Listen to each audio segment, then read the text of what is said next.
Can you solve this exponential equation? Now, this equation is actually very, very simple, okay? 5 to the power of a plus 5 to the power of a equals 100. What is the value of a? Very, very simple. Now, let's go with step 1. The first step, 5 to the power of a is the same thing as 5 to the power of a. So we can say 5 to the power of a plus 5 to the power of a will give us 2 times 5 to the power of a. Just like the same way x plus x gives us 2x because they are exactly the same. Okay, equals what? 100. Then when we divide both sides by 2, we have 5 to the power of a will give us 100 divided by what? 2.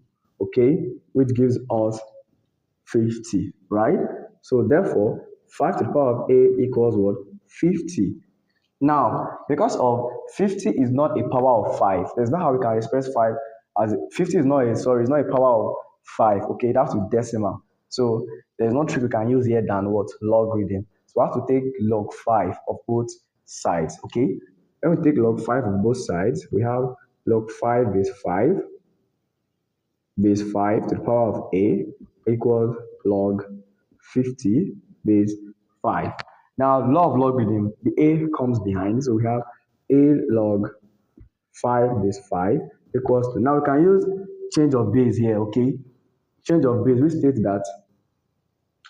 that log ab is the same thing as log a all over log b. It's a law in logarithm, okay?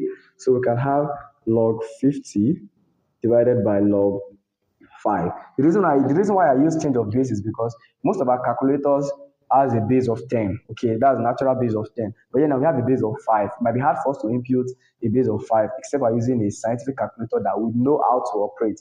Okay, so let's just use base 10, base 10. That's why I use change of base. So this cancels out, log 5 base 5 cancels out. Therefore, a must be equal to log 50 divided by log 5. So a will be equals to, when you input that in your calculator, it's going to give us approximately 2.431.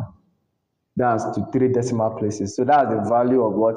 A, as simple as that. When you input this to this equation, you get 100.00, but it's something very close to 100.